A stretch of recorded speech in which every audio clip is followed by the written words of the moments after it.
Welcome to the channel educational unit 3। Unit first tab में हम series चला रहे हैं यहाँ पर, और उसमें एक वीडियो में एक यूनिट को कवर करते हैं। तो यहाँ पर हम नेक्स्ट पेपर को स्टार्ट करेंगे, जो कि थर्ड पेपर हो जाता है research in education journal perspective के नाम से। तो यहाँ पर रिसर्च का ये पेपर है। आइए स्टार्ट करते हैं इसमें यूनिट फर्स्ट के सिलेबस से। ये सिलेबस हो जाता है कॉन्सेप्चुअल इशूज़ के बारे में यहाँ पर रिसर्च से बताया गया है, जिसमें आपको मेनली रिसर्च क्या होता है, एजुकेशनल रिसर्च क्या है, इसके types, basic research, applied research, action research, knowledge, scientific method और approaches to research in education, जिसमें क्वालिटेटिव क्वांटिटेटिव रिसर्च और मिक्स मेथड की बात की गई है। तो इस तरह से यहाँ पर यूनिट फर्स्ट को कवर करेंगे इस वीडियो में। तो आइए स्टार्ट करते हैं यूनिट फर्स्ट को। फर्स्ट ऑफ ऑल यहाँ पर पीवाईक्यूज़ हो जाते हैं इस यूनिट से रिलेटेड, जिसमें इसमें एजुकेशनल रिसर्च के स्कोप के बारे में पूछा गया है, एरियाज़ पूछे गए हैं एजुकेशनल रिसर्च के, डिफरेंट अप्रोचेस के बारे में पूछा गया है, क्वालिटेटिव रिसर्च के बारे में पूछा गया है, टाइप्स ऑफ एजुकेशनल रिसर्च यहाँ पर पूछा गया है, अप्रोचेस देन अप्रोचेस फिर पूछी गई हैं, अप्लाइड रिसर्च और एक्शन रिसर्च के बारे में पूछा गया है, देन एक स्टेटमेंट दी हुई है उसको डिफाइन करना है, और उसके बाद यहाँ पर ओपिनियन पूछा गया है 7 top priority areas of research in education के बारे में, फंडामेंटल अप्लाइड और एक्शन रिसर्च के बारे में पूछा गया है। तो ये सारे पीवाईक्यूज़ हो जाते हैं जो कि 2017 से 22 तक आए हुए हैं। तो यहाँ पर पहला टॉपिक आता है इस यूनिट में, फर्स्ट यूनिट का रिसर्च। रिसर्च का मतलब यहाँ पर बताया गया है, जिसमें रिसर्च जो वर्ड है वो दो वर्डों से मिलकर बना है, री और सर्च। री का मतलब हो जाता है रैपिटेटिव प्रोसेस, ये जो बार बार रिपीट होता है वो प्रोसेस है। सर्च का मतलब यहाँ पर हो जाता है कि ये एक थॉरो एग्जामिनेशन होता है, या हम ऐसे जो है किसी चीज़ को देखते हैं कि उसमें कुछ नया ढूंढ सकें। तो इस तरह से रिसर्च का मतलब यहाँ पर डिफाइन किया गया है दो वर्डों के थ्रू, कि या तो हम कुछ ढूंढना चाह रहे हैं या थॉरो एग्जामिनेशन करना चाह रहे हैं। और री का मतलब है यहाँ पर कि उस प्रोसेस को बार बार रिपीट किया जा रहा है ताकि कुछ नया इनोवेट किया जा सके।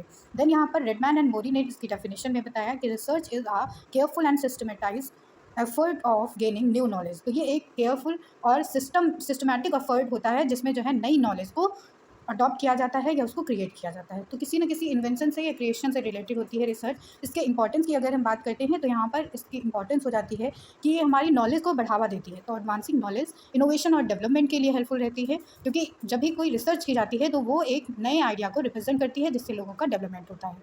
तो यहाँ पर हमारी पर्सनल ग्रोथ भी होती है और प्रोफेशनल ग्रोथ भी होती है, प्रॉब्लम सॉल्विंग भी होती है रिसर्च, क्योंकि अगर हमें कोई प्रॉब्लम है तो उससे रिलेटेड हम जो है रिसर्च करते हैं ताकि हमारी ये प्रॉब्लम दूर हो सके। कंटिन्यूअस लर्निंग और इम्प्रूवमेंट का ये प्रोसेस है, क्योंकि यहाँ पर कंटिन्यूअसली लर्निंग होती रहती है, क्योंकि यहाँ रिसर्च में आप जब आते हैं तो आप कुछ ना कुछ खोजा करते हैं लगातार, तो वो आपके ज्ञान को बढ़ाता है, वो आपके अधिगम में जो है इंक्रीमेंट करता है और इम्प्रूवमेंट भी लाता है। एविडेंस बेस्ड डिसीजन मेकिंग होती है, क्योंकि इसमें जो बातें की जाती हैं, जो चीज़ें प्रेजेंट की जाती हैं वो तथ्यों पर होती हैं, उसके लिए कोई ना कोई एविडेंस या प्रूफ की ज़रूरत होती है। प्रिजर्वेशन ऑफ कल्चरल हेरिटेज, यहाँ पर रिसर्च के थ्रू हम प्रिजर्व कर सकते हैं अपनी कल्चरल हेरिटेज को, सांस्कृतिक धरोहर को यहाँ पर जो है संरक्षित करते हैं हम, क्योंकि यहाँ हिस्टोरिकल रिसर्च जो है वो पास्ट से ही रिलेटेड होती है। एजुकेशनल रिसर्च की बात करते हैं इसमें, एजुकेशनल रिसर्च में मीनिंग देखते हैं तो एजुकेशनल रिसर्च ऐसी प्रॉब्लम्स को सॉल्व करती है जो कि एजुकेशन से रिलेटेड होती हैं। यहाँ पर एजुकेशनल रिसर्च इज़ नथिंग, ये जो है but the application of scientific method, इसमें जो साइंटिफिक मैथड्स हैं उनका एजुकेशनल प्रॉब्लम्स या एजुकेशनल थॉट्स को कैसे डील करने में यूज़ हो रहा है, वो यहाँ पर एजुकेशनल रिसर्च के थ्रू देखा जाता है।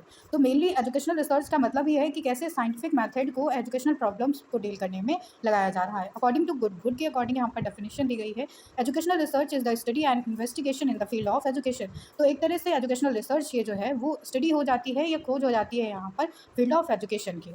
तो कैरेक्टरिस्टिक्स की बात करते हैं यहाँ पर एजुकेशनल रिसर्च के, इसमें एक्यूरेसी रहती है, जो भी तथ्य जो भी डेटा प्रेजेंट किया जाएगा उसके थ्रू जो थ्योरी जनरेट की जाती है या जो आउटपुट आते हैं वो एक्यूरेसी में होते हैं, एक्यूरेट रहते हैं। पर्पजिवनेस होती है यहाँ पर, क्योंकि जब कोई रिसर्च की जाती है तो उसको प्री डिटरमाइन जो है पर्पज़ होता है। हाइपोथेटिकल होती है, हाइपोथेटिकल इसलिए होती है क्योंकि जो चीज़ हमें प्रूव करनी है पहले हमें उसको जो है मानना होता है कि ये चीज़ ऐसी नहीं है, तो तब जाके हम उसको जो है प्रूव करते हैं कि हाइपोथेसिस हमारी जो थी वो यहाँ पर रॉन्ग प्रूफ होती है। देन यहाँ पर क्वांटिटेटिव रिसर्च आती है, क्योंकि ये क्वांटिटेटिव डेटा से रिलेटेड होती है। एनालिटिकल और ऑब्जेक्टिव भी होती है एजुकेशनल रिसर्च, क्योंकि यहाँ पर एनालिसिस किया जाता है, ऑब्जेक्टिव्स को डिटरमाइन किया जाता है, साइंटिफिक जर्नलाइजेशन भी किया जाता है इसमें। देन इंटरडिसिप्लिनरी होती है, इंटरडिसिप्लिनरी इसलिए क्योंकि यहाँ पर जो एजुकेशनल रिसर्च है वो कई सारी एजुकेशनल फील्ड से रिलेटेड होती है, इसलिए इसको इंटरडिसिप्लिनरी कहते हैं। जैसे कि साइकोलॉजी से रिलेटेड, हिस्ट्री से रिलेटेड हो गई, सोशियोलॉजी से रिलेटेड हो गई, यहाँ पर मोरल साइंस से रिलेटेड हो गई। तो इस तरह से जो है कई सारे सब्जेक्ट का कॉम्बिनेशन होती है। डिडक्टिव रीजनिंग इसमें लगती है यहाँ पे। डिडक्टिव रीजनिंग इसलिए कहा जा सकता है क्योंकि इसमें जो है हम जनरल से स्पेसिफिक की ओर जाते हैं। तो इस तरह से एक जो चीज़ जनरलाइज है उसको हम स्पेसिफाई करते हैं, उसको जैसे हम जो है स्पेसिफिक फॉर्म में रखते हैं। यूजेस प्राइमरी डेटा, यहाँ पर प्राइमरी डेटा का यूज़ किया जाता है, चाहे वो ओपिनियन पोल के थ्रू हो या सर्वे के थ्रू हो, डेटा कलेक्ट करने के लिए। स्कोप ऑफ एजुकेशनल रिसर्च की अगर हम बात करते हैं तो इसका स्कोप यानी कि ये कहाँ कहाँ यूज़ किया जा सकता है, एरियाज़ इसके क्या है, उसको भी जो है इसी में इंक्लूड किया जाता है। एरियाज़ ऑफ एजुकेशनल रिसर्च कहें या स्कोप ऑफ एजुकेशनल रिसर्च कहें, यानी कि एजुकेशनल रिसर्च कहाँ कहाँ पर यूज़ की जा सकती है या किन किन फील्ड में इसका जो है दायित्व है। तो एक तरह से ये कहा जा सकता है कि करिकुलम डेवलपमेंट के लिए और इवैल्यूएशन के लिए इसका यूज़ किया जा सकता है, क्योंकि ये एजुकेशनल प्रॉब्लम से रिलेटेड होती है। एजुकेशनल रिसर्च इसका मेन पर्पज़ ही हो जाता है कि कैसे डिज़ाइन, कैसे डेवलपमेंट किया जा सके, कैसे इवैल्यूएशन किया जा सके, बदलाव किया जा सके एजुकेशनल प्रोग्राम्स में, करिकुलम में और इंस्ट्रक्शनल मटेरियल में, कि जिससे जो है बेस्ट जो है टीचर यहाँ पर मेथड का यूज़ करे अपने कंटेंट को डिलीवर करने के लिए। तो इंस्ट्रक्शनल मेथड जितने इफेक्टिव होंगे बच्चों को उतना ही इफेक्टिव लर्निंग होती है। देन सेकंड इसका स्कोप हो जाता है या एरिया हो जाता है teacher education and professional growth. तो इस तरह से एजुकेशनल रिसर्च के थ्रू एग्जामिन किया जा सकता है कि कैसे प्रिपरेशन किया जा सके, कैसे ट्रेनिंग दी जा सके, कैसे ऑनगोइंग प्रोफेशनल डेवलपमेंट को और बेटरमेंट के लिए लिया जा सके। तो इससे जो है टीचर्स का डेवलपमेंट होता है, इनका होल सोल डेवलपमेंट इसमें होता है। नेक्स्ट यहाँ पर स्कोप हो जाता है स्टूडेंट की लर्निंग के लिए और उनके अचीवमेंट को इन्हांस करने के लिए। तो एजुकेशनल रिसर्च ऐसे एरियाज में फोकस करती है जिससे कि स्टूडेंट को ये बताया जा सके कि कैसे वो इफेक्टिवली लर्न कर सकते हैं, क्या फैक्टर्स हैं जो उनकी एकेडमिक सक्सेस को और बढ़ा सकते हैं। तो इन सारे फैक्टर्स को यहाँ पर डिस्क्लोज किया जा सकता है इस रिसर्च के थ्रू। एजुकेशनल पॉलिसीज़ और गवर्नेंस को भी ये बेनिफिशियल करती है, क्योंकि एजुकेशनल रिसर्च ऐसे एरियाज़ को एग्जामिन करती है जिससे कि पॉलिसीज़, रेगुलेशन और गवर्नेंस स्ट्रक्चर को शेप किया जा सकता है एजुकेशन सिस्टम के लिए। उसके अकॉर्डिंग ही हम जो है इन सारी चीज़ों को शेप करते हैं। स्पेशल एजुकेशन और इंक्लूसिव एजुकेशन के लिए भी बेनिफिशियल होती है एजुकेशनल रिसर्च, क्योंकि यहाँ पर उन सारे एरियाज़ को फोकस किया जा सकता है जिसके थ्रू जो डिसेबल्ड स्टूडेंट हैं उनकी नीड्स को कैसे फुलफिल किया जा सके, कैसे इफेक्टिव स्ट्रैटेजीज़ हैं कि वो उनकी लर्निंग को सपोर्ट कर सके। देन यहाँ पर असेसमेंट और इवैल्यूएशन हो सकता है एजुकेशनल प्रोग्राम्स का, क्योंकि एजुकेशनल प्रोग्राम्स जो हैं उनको असेस किया जा सकता है, उनमें क्या सुधार की ज़रूरत है और उन सुधारों को लेकर उन्हें इवैल्यूएट भी किया जा सकता है। एजुकेशनल साइकोलॉजी एंड मोटिवेशन की भी बात की जाती है इसमें, क्योंकि बच्चों की साइकोलॉजी को हम यहाँ पर समझते हैं, उनको मोटिवेटेड रहते हैं बेटर अचीव करने के लिए। एजुकेशनल लीडरशिप और मैनेजमेंट की भी स्कोप है इसमें, क्योंकि यहाँ पर बच्चों को जो है लीडरशिप के लिए जो है तैयार किया जाता है, उन पे जो है उनमें लीडरशिप क्वालिटी को जो है डेवलप किया जाता है, मैनेजमेंट की क्वालिटी को डेवलप किया जाता है। तो इस तरह से ये स्कोप हो जाते हैं एजुकेशनल रिसर्च के। देन टाइप्स हैं यहाँ पर एजुकेशनल रिसर्च के, तो 3 बेसिक टाइप्स हो जाते हैं। इसमें से पहला टाइप है बेसिक रिसर्च या प्योर रिसर्च या फंडामेंटल रिसर्च, ये तीनों एक ही रिसर्च के नाम है। देन सेकंड यहाँ पर आ जाता है अप्लाइड रिसर्च और थर्ड हो जाता है एक्शन रिसर्च।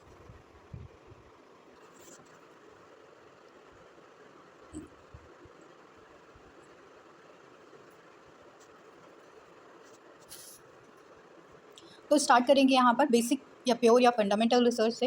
बेसिक या प्योर या फंडामेंटल रिसर्च, जैसा कि यहाँ पर अपने नाम से ही डिनोट होता है कि ये जो रिसर्च है वो बेसिक तौर पर या प्योर फॉर्म में होती है। इसमें जो है किसी भी तरह का मॉडिफिकेशन जो है नहीं किया जा सकता है अपने वर्ड्स के थ्रू। तो ये इसका जो ऑब्जेक्टिव होता है इस रिसर्च का, ये मॉडल्स या थ्योरीज़ को जो है क्रिएट करती है किसी एक पर्टिकुलर फिनोमिना के लिए। यहाँ पर बेसिक रिसर्च जो होती है वो थ्योरेटिकल इन नेचर कही जा सकती है, क्योंकि ये थ्योरीज़ के या मॉडल्स के फॉर्म में होती है। इसमें कोई ना कोई डिस्कवरी या इनोवेशन से रिलेटेड जो है चीज़ें की जाती हैं और ये एग्जिस्टिंग स्टॉक ऑफ नॉलेज में कुछ ऐड ऑन करती है।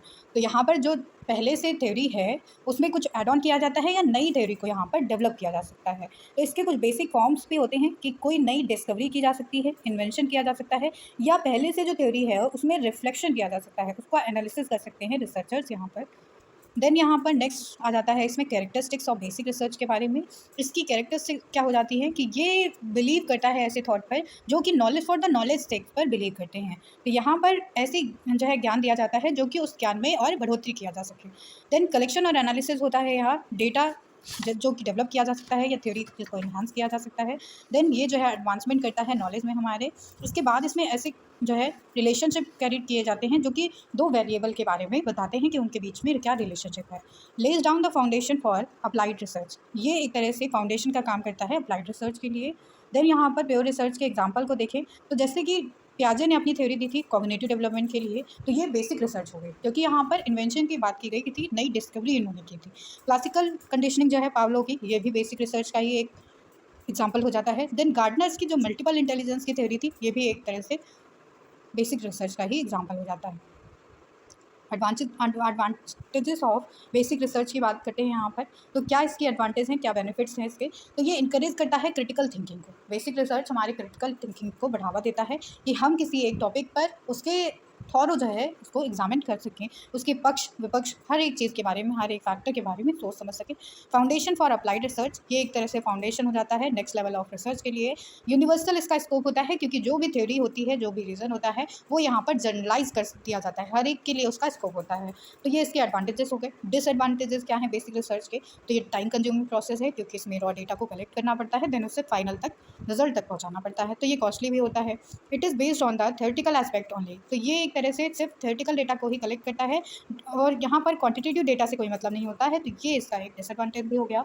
Lack of immediate practical application, यहाँ पर जो है जिस थ्योरी को बनाया जाता है उसको आप इमीडिएटली अप्लाई नहीं कर सकते हैं, ये इसका जो है ड्रॉबैक भी हो जाता है।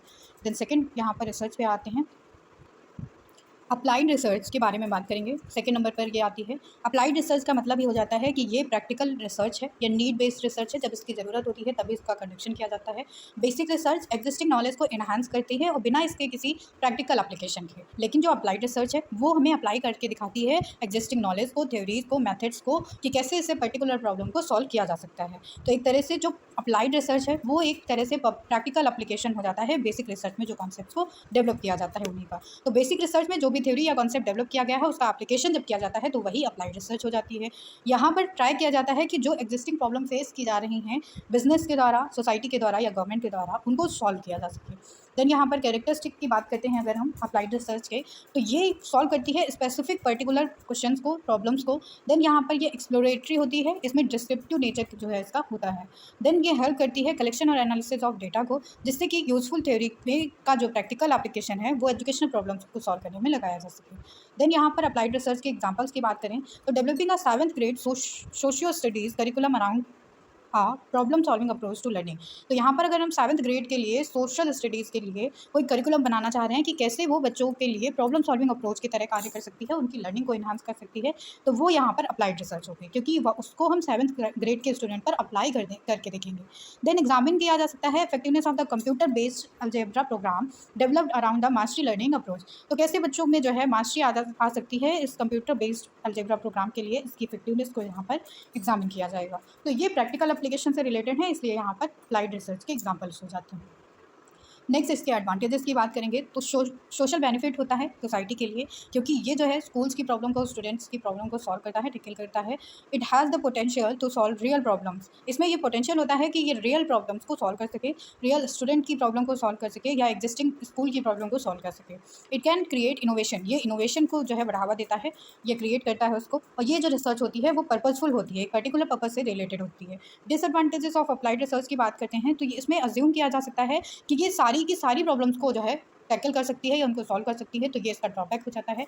फोकस करती है कि स्पेसिफिक प्रॉब्लम है, ये भी समटाइम्स इसका ड्रॉबैक हो जाता है। रिसोर्स इंटेंसिव होती है, यहाँ पर कई सारे रिसोर्सेज की ज़रूरत होती है। लिमिटेड जनरलाइजेबिलिटी होती है इसमें, क्योंकि यहाँ पर जो एप्लीकेशन किया जाता है उसको यूनिवर्सल नहीं बताया जा सकता है, तो जबकि बेसिक रिसर्च में ऐसा है कि जनरलाइज कर दिया जाता है चीज़ों को।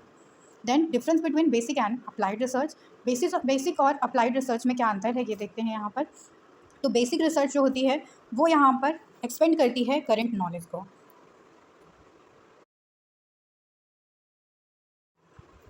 तो इसके द्वारा एग्जिस्टिंग जो नॉलेज होती है उसी को एक्सपेंड किया जाता है, उसी को बढ़ावा दिया जाता है। जबकि अप्लाइड रिसर्च जो है वो पर्टिकुलर लाइफ की प्रॉब्लम से रिलेटेड होती है या पर्टिकुलर प्रॉब्लम को सॉल्व करने के लिए यूज़ की जाती है। बेसिक रिसर्च थियोरेटिकल होती है और एक्सप्लोरेटरी इन नेचर होती है, जबकि अप्लाइड रिसर्च प्रैक्टिकल होती है और डिस्क्रिप्टिव इन नेचर होती है। देन यहाँ पर वाइड स्कोप हो जाता है बेसिक रिसर्च का, और अप्लाइड रिसर्च जो है वो स्पेसिफिक प्रॉब्लम से रिलेटेड हो जाती है, इसलिए ये मोर स्पेसिफिक स्कोप होता है। जिस चीज़ के लिए या जिस प्रैक्टिकल प्रॉब्लम को सॉल्व करने के लिए इसका यूज़ किया जाता है उसी को ये सॉल्व करती है। देन यहाँ पर आ जाता है less associated with technology. Basic research का टेक्नोलॉजी के साथ में कोई संबंध नहीं होता है, लेकिन जो अप्लाइड रिसर्च है वो टेक्नोलॉजिकल एडवांसमेंट पर ही बेस्ड होती है। देन प्रेडिक्टिव फ्यूचर फिनोमिना होता है इसका बेसिक रिसर्च का, जबकि जो अप्लाइड रिसर्च है वो क्रिएट करती है, प्रिवेंशन करती है फ्यूचर प्रॉब्लम्स के लिए, फ्यूचर में वो प्रॉब्लम्स ही ना फेस करनी पड़े, उन्हीं से हमें बचाव करना होता है। यहाँ पर क्यूरियोसिटी रहती है ड्राइवन करने में, इसमें क्लाइंट ड्राइवन होती है ये, क्योंकि यहाँ पर क्लाइंट की ही प्रॉब्लम पर फोकस किया जाता है। Does not have direct commercial objective, basic research का कोई कमर्शियल ऑब्जेक्टिव नहीं होता है डायरेक्टली, लेकिन जो अप्लाइड रिसर्च है इसका कमर्शियल ऑब्जेक्टिव होता है। Less connected with economy, basic research economy से कनेक्टेड नहीं होती है, जबकि अप्लाइड रिसर्च क्योंकि यहाँ पर एप्लीकेशन देखा जाता है तो ये हाईली कनेक्टेड रहती है इकोनॉमिक परसुएट से। देन यहाँ पर less often appears in the academic publication, academic publication के लिए ये बहुत कम यूज़ की जा सकती है, लेकिन यहाँ पर अप्लाइड रिसर्च का ज़्यादा यूज़ किया जाता है एकेडमिक के लिए। Then takes place in the sterile environment. और ये जो अप्लाइड रिसर्च है वो अगर इन द रियल वर्ल्ड, ये एक रियल वर्ल्ड में जो है करती है, लेकिन जो बेसिक रिसर्च होती है वो एक जो है आर्टिफिशियल इन्वायरमेंट में क्रिएट की जा सकती है। नेक्स्ट यहाँ पर रिसर्च हो जाती है एक्शन रिसर्च। एक्शन रिसर्च जो है वो टर्म मेनली डिस्क्राइब करता है integration of the action with research, कि कैसे जो है हमारे एक्शंस रिसर्च से रिलेटेड हैं। तो इसमें प्रैक्टिकल एप्लीकेशन भी होता है और इसमें एक्टिविटीज़ इन्वॉल्व होती हैं। ओरिजिनली इसको जो है एट्रीब्यूट किया था कर्ट लेविन ने। कर्ट लेविन इसके फादर माने जाते हैं एक्शन रिसर्च के। स्टीफन एम कोरे ने इसको जो है first time education and research in education में यूज़ किया था। तो इस तरह से यहाँ पर फर्स्ट टाइम अगर रिसर्च इन एजुकेशन में यूज़ किया गया था तो स्टीफन एम कोरे ने किया था। और जो टर्म है या इसको इंट्रोड्यूस फर्स्ट टाइम किसने किया था, तो एक्शन रिसर्च को जो है फर्स्ट टाइम कर्ट लेविन ने इंट्रोड्यूस किया था। Action research is characterize as research that is done by the teachers for themselves. तो यहाँ पर ये मेनली टीचर्स खुद के लिए करते हैं ताकि वो अपने सिस्टम में जो भी ड्रॉबैक्स हैं, जो भी कमियां हैं, उनको जो है जान सकें और उनमें सुधार कर सकें। तो यहाँ पर टीचर्स देखते हैं कि उनके पढ़ाने के तरीके में या उनकी स्ट्रैटेजी में या उनके कंटेंट में कहाँ पर लैक आ रहा है और उसमें वो सुधार करते हैं। तो एक्शन रिसर्च जो है वो एक लिमिटेड प्रोसेस हो जाता है यहाँ पर। क्लासरूम की सिचुएशन को जो है यहाँ पर हैंडल करता है, क्लासरूम की प्रॉब्लम को सॉल्व किया जा सकता है, लिमिटेड यहाँ पर सिस्टम रहता है। तो इस तरह से एक्शन रिसर्च की डेफिनेशन यहाँ पर स्टीफन एम कोरे ने दी थी। Action research is the research undertaken by the practitioner so that they can improve their practice. तो यहाँ पर एक्शन रिसर्च जो है प्रैक्टिशनर के द्वारा कंडक्ट किया जाता है, जिसमें प्रैक्टिशनर ये देखते हैं कि कैसे वो जो है इंप्रूवमेंट कर सकते हैं अपनी प्रैक्टिस में। एक्शन रिसर्च साइकिल होता है एक, जिसमें मेनली देखा जाता है कि सबसे पहले ऑब्जर्व किया जाता है, देन प्लान किया जाता है, देन एक्ट किया जाता है और फिर उसको रिफ्लेक्ट किया जाता है। तो इस तरह से ये 4 पॉइंट हो जाते हैं यहाँ पर एक्शन रिसर्च साइकिल के, कि सबसे पहले ऑब्जर्व करना है, फिर प्लान करना है, फिर एक्ट करना है, फिर उसके बाद उस पर जो है रिफ्लेक्ट करना है। देन यहाँ पर आ जाता है अब characteristics of action research. Characteristics क्या होती हैं एक्शन रिसर्च की, उनको जानेंगे। तो इसमें कमिटमेंट होती है। कमिटमेंट इसलिए होती है क्योंकि यहाँ पर जो एक्शन रिसर्च है वो कुछ न कुछ जो है करने के लिए या कोई चीज़ का जो है सॉल्यूशन फाइंड आउट करने के लिए या कोई नई इन्फॉर्मेशन को देखने के लिए यूज़ की जाती है। तो यहाँ पर जो पार्टिसिपेंट्स हैं वो एग्री करते हैं कि कैसे वो जो है इन्वॉल्व होंगे किसी एक प्रोजेक्ट में, कितने टाइम के लिए इन्वॉल्व होंगे। तो इस तरह से यहाँ पर कमिटमेंट रहती है टाइम को लेकर और डेडिकेशन रहता है। देन यहाँ पर कोलैबोरेशन होता है। कोलैबोरेशन का मतलब हो जाता है कि इसमें जो है द पावर, जो भी मैन पावर होती है वो यहाँ पर इंक्लूड होती है। एक्शन रिसर्च में जितने भी लोग इन्वॉल्व होंगे वो अपना जो है कंट्रीब्यूशन भी देते हैं, अपने जो है टाइम भी देते हैं। तो इस तरह से कोलैबोरेशन होता है, हर एक पार्टिसिपेंट का यहाँ पर इक्वल रोल हो जाता है। कंसर्न भी होता है यहाँ पर कैरेक्टरिस्टिक्स में इसके। कंसर्न का मतलब हो जाता है कि इंटरप्रेटिव नेचर होता है यहाँ पर एक्शन रिसर्च का, इंटरप्रेट किया जा सकता है इसको। तो इसलिए ये जो है क्रिटिकल जो है यहाँ पर एग्जामिन किया जा सकता है। तो इसके लिए जो है कंसर्न की ज़रूरत रहती है, इंपॉर्टेंट वैल्यूएशन की ज़रूरत होती है। कंसीडरेशन होता है इसमें।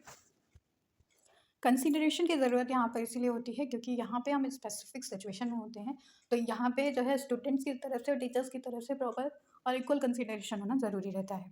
देन नेक्स्ट कैरेक्टरिस्टिक्स हो जाती है चेंज की। तो यहाँ पर ह्यूमन है जो ग्रो करता रहता है, चेंज करता रहता है। उसका जो लाइफ साइकिल है वो एक डेवलपमेंटल चेंजेबल साइकिल होता है। तो इस तरह से यहाँ पर ऑनगोइंग चेंजेस चलते रहते हैं टाइम के साथ साथ पर।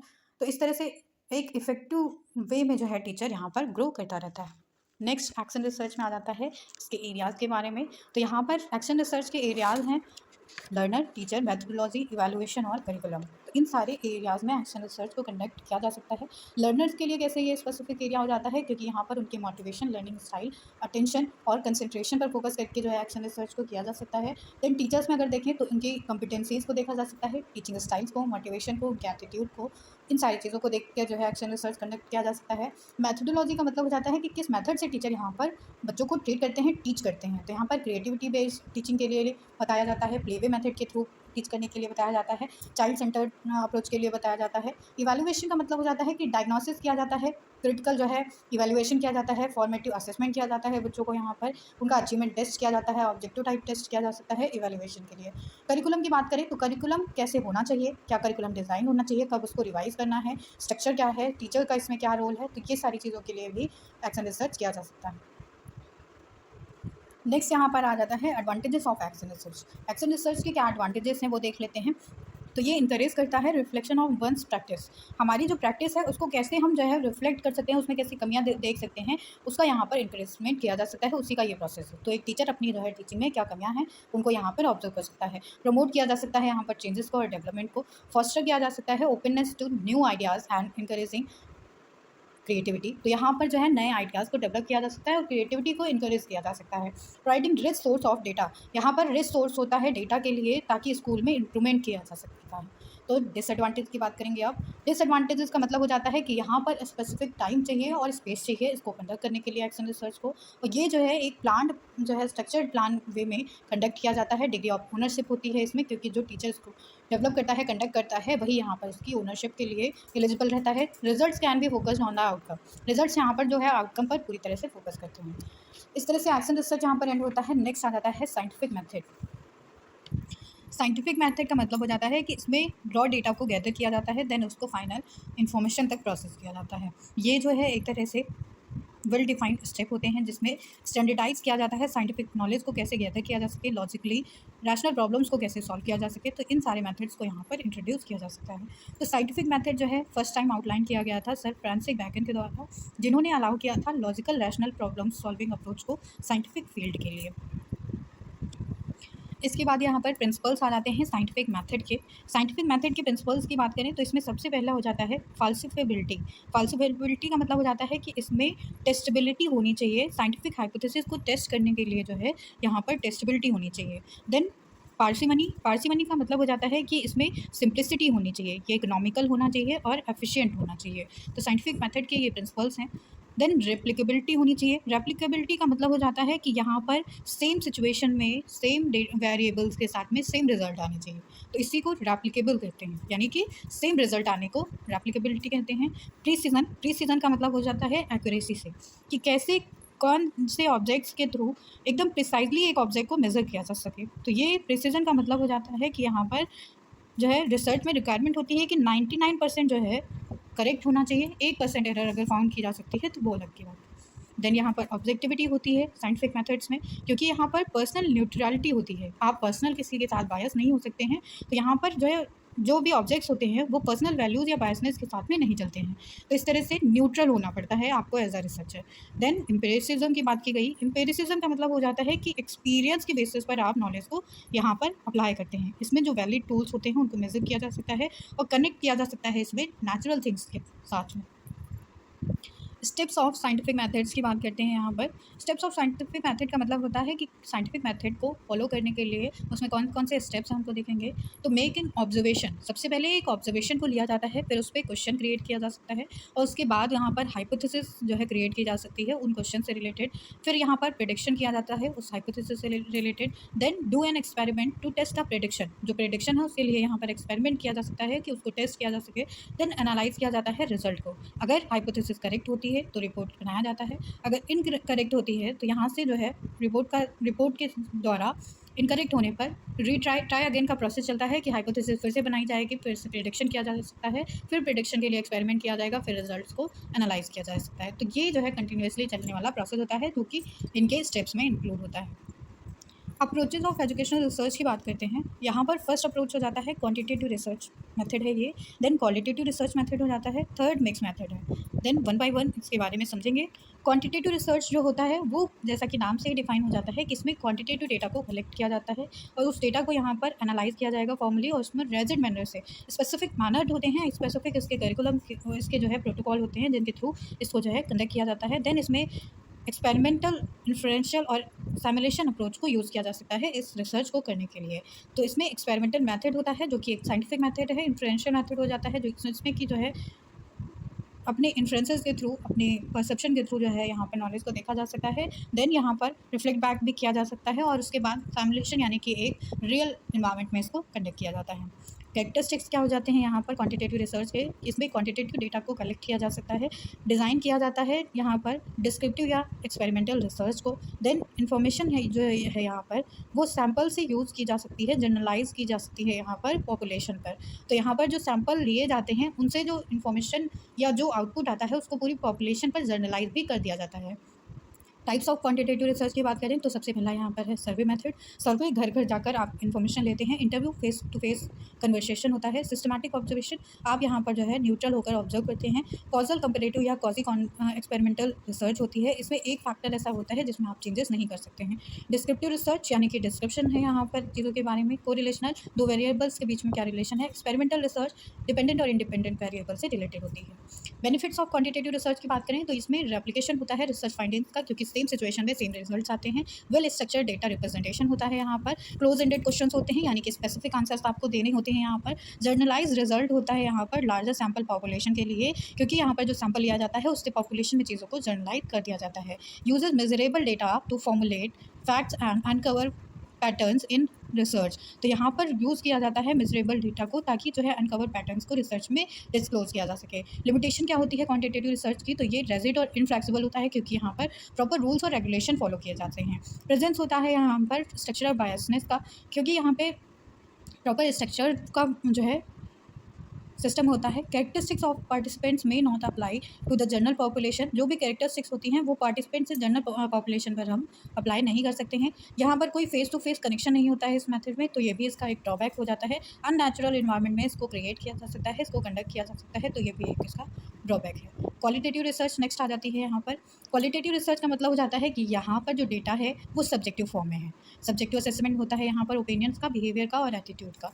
तो it also uses strategies of inquiry such as narratives, phenomenology, ethnology, grounded theory, case study. तो यहाँ पर ऐसी स्ट्रैटेजीज़ को यूज़ किया जा सकता है जिसमें नरेटिव्स होते हैं, यानी कि सब्जेक्टिव फॉर्म में हो जाता है। फिनोमिनोलॉजी यानी कि एक स्पेसिफिक फिनोमिना से रिलेटेड, यहाँ पर सिचुएशन से रिलेटेड ये रिव्यू होता है। एथनोग्राफी मतलब एक कल्चरल जो है साइट से रिलेटेड व्यू होता है। ग्राउंडेड थ्योरी, ग्राउंड यानी कि सरफेस से रिलेटेड, यहाँ पर बेसिक इन्फॉर्मेशन होती है ये। केस स्टडी यानी कि एक पर्टिकुलर इंसान की बेस बायोग्राफी बताना, उसके बारे में बताना।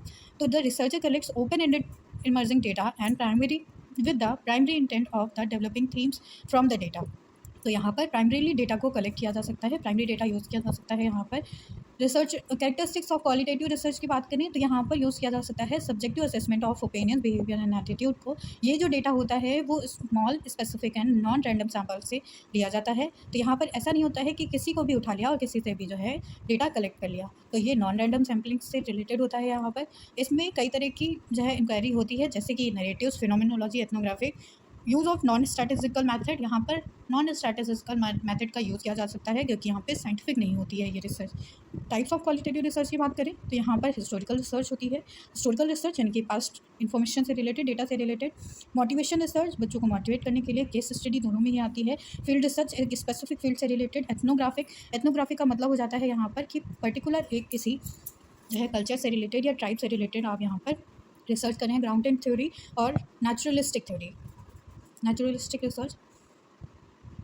बेनिफिट्स ऑफ क्वालिटेटिव रिसर्च की बात करते हैं यहाँ पर, तो ये प्रमोट करती है ह्यूमन अंडरस्टैंडिंग को, क्योंकि यहाँ पर सब्जेक्टिव असेसमेंट किया जा सकता है, तो इसमें जो रिजल्ट्स आते हैं वो ह्यूमन्स को बेटर अंडरस्टैंड करने के लिए हेल्पफुल होते हैं। यहाँ पर मल्टीपल मेथड्स का यूज़ किया जा सकता है। प्रिजर्वेशन ऑफ कल्चर को प्रिजर्व किया जा सकता है क्वालिटेटिव रिसर्च के थ्रू। रिवील किया जा सकता है कॉम्प्लेक्सिटी ऑफ ह्यूमन बिहेवियर को, ह्यूमन बिहेवियर में क्या कॉम्प्लेक्सिटी है उसको यहाँ पर रिवील किया जा सकता है। लिमिटेशन ऑफ क्वालिटेटिव रिसर्च की बात करें अगर हम, तो यहाँ पर लैक होता है स्टैटिस्टिकल रिप्रेजेंटेशन का, क्योंकि यहाँ पे जो डेटा होता है वो सब्जेक्टिव फॉर्म में होता है, वो जो आउटपुट आता है वो भी सब्जेक्टिव फॉर्म में होता है, तो इसको समराइज़ करना भी डिफिकल्ट हो जाता है।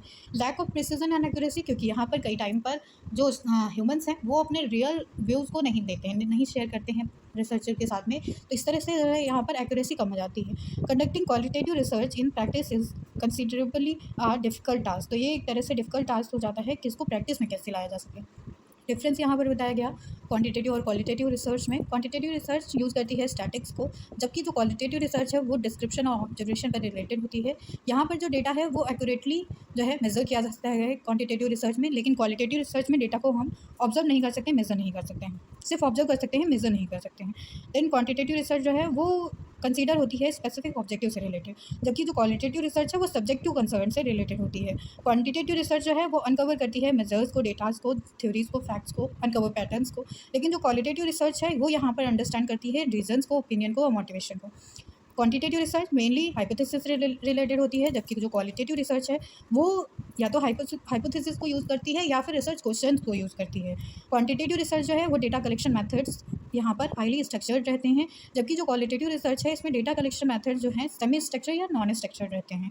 क्वांटिटेटिव रिसर्च यहाँ पर लार्ज सैंपल ऑफ पॉपुलेशन को रिप्रेजेंट करती है, जबकि जो क्वालिटेटिव रिसर्च है वो स्मॉल सैंपल पॉपुलेशन को रिप्रेजेंट करती है। मिक्स्ड रिसर्च की बात करते हैं। मिक्स्ड रिसर्च क्वालिटेटिव और क्वांटिटेटिव रिसर्च को मिलाकर जो रिसर्च होती है उसको मिक्स्ड रिसर्च कहते हैं। तो इसमें ब्रॉडली क्वालिटेटिव और क्वांटिटेटिव डेटा को एक सिंगल स्टडी में इन्वॉल्व किया जाता है। ये जो मैथडोलॉजी है इसमें जो है डेटा कलेक्शन के लिए, एनालिसिस के लिए और इंटरप्रिटेशन के लिए क्वांटिटेटिव यानी कि एक्सपेरिमेंट और सर्वे, और क्वालिटेटिव यानी कि इंटरव्यू वगैरह, इन सारे रिसर्च मेथड का यूज़ किया जा सकता है। इसकी कैरेक्टरिस्टिक्स की बात करें तो इसमें जो कलेक्शन होता है या एनालिसिस होता है वो क्वालिटेटिव और क्वांटिटेटिव दोनों ही डेटा का हो सकता है। ये इंश्योर करती है कि अप्रोप्रिएट सैम्पल साइज जो है वो क्वालिटेटिव और क्वांटिटेटिव दोनों ही रिसर्चेस के लिए हो सके। देन यहाँ पर इंटीग्रेट किया जा सकता है डेटा कलेक्शन और एनालिसिस को। मिक्स मेथड की टाइप की बात करें तो इसमें सिक्वेंशियल एक्सप्लेनेटरी डिज़ाइन आते हैं। तो ये जो टाइप है इसमें ऐसे कलेक्शन और एनालिसिस किए जाते हैं क्वांटिटेटिव डेटा के, जो कि कलेक्शन और एनालिसिस ऑफ क्वालिटेटिव डेटा को फॉलो करते हैं। तो यहाँ पर जो है दोनों ही मेथड्स का यूज़ हो जाता है यहाँ पे। देन नेक्स्ट जो टाइप है मिक्स मेथड में वो हो जाता है sequential exploratory design. Exploratory design का मतलब है कि यहाँ पर फर्स्टली क्वालिटेटिव डेटा कलेक्शन और एनालिसिस को फॉलो करते हैं क्वांटिटेटिव डेटा के कलेक्शन और एनालिसिस। तो अपोजिट हो जाता है यहाँ पर एक्सप्लेनेटरी का। देन कंकरेंट ट्रायंगुलेशन हो जाता है। कंकरेंट ट्रायंगुलेशन का मतलब हो जाता है ये एक डिज़ाइन है जो कि जो है एक डेटा कलेक्शन फेज़ को यूज़ किया जाता है क्वांटिटेटिव और क्वालिटेटिव कलेक्शन के लिए, और फिर उसको सेपरेटली जो है कंकरेंट कर दिया जाता है। तो इस तरह से 3 टाइप हो गए यहाँ पर मिक्स्ड रिसर्च के। इसके बाद इसके बेनिफिट्स को देखेंगे तो ये कंपेयर करता है क्वालिटेटिव और क्वांटिटेटिव डेटा को। देन रिफ्लेक्ट कर सकता है पार्टिसिपेंट्स के पॉइंट ऑफ व्यू को कि क्या वो सोचते हैं। प्रोवाइड करता है फ्लेक्सिबल मेथडोलॉजी को। कलेक्ट करता है रिच कम्प्रिहेंसिव डेटा को। लिमिटेशन क्या है इसकी? इंक्रीज़ करता है कॉम्प्लेक्सिटी ऑफ इवैल्यूएशन को। रियलाइज़ करता है यहाँ पर multi disciplinary team of researcher को। देन रिक्वायर करता है इंक्रीज रिसोर्सेज को। कॉम्प्लेक्स प्रोसेस होता है, टाइम कंज्यूमिंग है। डिफ़िकल्टी होती है यहाँ पर प्लानिंग और इम्प्लीमेंटेशन का के लिए, क्योंकि यहाँ पर दोनों ही मेथड्स को यूज़ किया जाता है। तो इस तरह से ये यूनिट यहाँ पर एंड होती है। Thank you everyone. पढ़ते रहिए, सीखते रहिए।